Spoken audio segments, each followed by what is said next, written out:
మానేయండి సార్. మరి అది మానేసి ఎప్పుడు చర్య తీసుకుంటే ఎలాగా?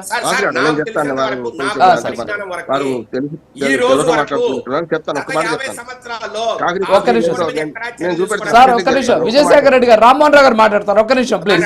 విజయశేఖర రెడ్డి గారు, రామ్మోహన్ రావు సార్ చెప్పండి. ఇప్పుడు కాగ్ నివేదికల మీద ఖచ్చితంగా చర్యలు తీసుకోవచ్చు, మరి తీసుకోవాలి కూడా. ఈ నివేదికలను పార్లమెంటు లేదా శాసనసభలో ప్రవేశపెట్టిన తర్వాత పబ్లిక్ అకౌంట్స్ కమిటీ పిఎస్సి ఉంటది, వాటిని పరిశీలించి సంబంధిత శాఖల ద్వారా తీసుకున్న చర్యల నివేదికలను యాక్షన్ టేకన్ నోట్స్ ను సమర్పించాలని ఆదేశిస్తున్నది. నెంబర్ 1 చెప్తాను. కాగ్ నివేదికపై చర్యల ప్రక్రియ ఎట్లా ఉంటే చెప్తాను. అకౌంట్స్ పిఎస్సి ఉంటది కదా, పబ్లిక్ అకౌంట్స్ కమిటీకి పంపాలి. దాన్ని పరిశీలించి ప్రభుత్వ వ్యయం ₹1 తప్పైనా మిగతా అన్ని నేరాలు బాహలైపోతాయి. కానీ ఆర్థికంగా ఒక్క పైసా తేడా వస్తే దాని మీద చాలా చర్యలు ఉంటాయి. రాజు గారు, సమస్య లేదు. ఇగో అవినీతి ఆరోపణలు అధికారులను ప్రశ్నిస్తుంది. అట్లానే చర్యలు కూడా ఉంటాయి, యాక్షన్ టేకింగ్ రిపోర్ట్ ఉంటది. చట్టపరమైన చర్యలు ఎట్లా ఉంటాయంటే ప్రాథమిక సాక్ష్యాలుగా ఇవి పనికొస్తాయి. వీటి ఆధారంగా దర్యాప్తు సంస్థలు విచారణ చేసుకోవచ్చు. ఒక మాట, న్యాయస్థానాల పాత్ర. కాగ్ నివేదిక న్యాయస్థానం నేరుగా చర్యలు తీసుకోకపోయినా పార్లమెంట్ ఆమోదించిన తర్వాత వాటిని పరిగణలోకి తీసుకుంటాయి. ఒక్క మాట సార్, లాస్ట్. కాగ్ నివేదిక రాజ్యాంగబద్ధమైనవి కాబట్టి వాటిని విస్మరించకూడదు. వాటి ప్రభుత్వం జవాబుదారిగా ఉండాలి. ₹1 తేడా అయినా సరే నిబంధనలు వర్తిస్తాయి. డైరెక్టర్ ఆఫ్ జనరల్ హైట్ వాళ్ళు చేయొచ్చు. కంప్యూటర్ హైట్ నివేదికను వారన్నిటి విజయారెడ్డి గారు, మీరు చాలా నాకు గౌరవం ఉంది సార్, ఇది తప్పు అంటున్నాను నేను స్పష్టంగా. లీగల్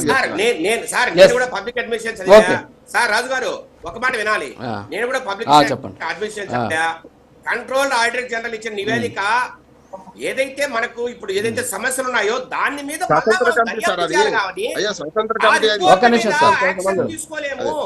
అలాంటి తప్పు చేశాడు, వారిని శిక్షించండి, లేదంటే వాళ్ళ దగ్గర నుంచి ఒక 500 కోట్లు రాబట్టానని చర్యలు తీసుకోలేము సార్. మీరు కాన్స్టిట్యూషన్ చదవండి. అంటే మీకు అర్థం కావట్లా సార్. సార్ ఒకటి అన్ని చదువుకునే వచ్చింది ఇక్కడికి.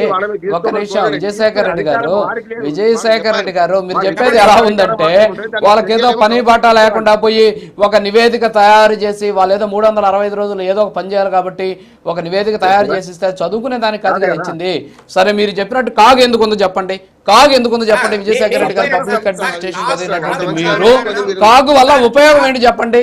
నేను చెప్తానండి, దయచేసి ప్రశాంతంగా రండి. కాగు ప్రధాన కారణం ఎక్కడైనా లోపాలుంటే అవి ఎత్తి చూపి ఫర్దర్ గా జరగకుండా ఎక్కడెక్కడ తప్పులు చేశారో అవి చూసుకోండి, ఎక్కడెక్కడ మీరు ఇబ్బందులు పడారో చూసుకోండి.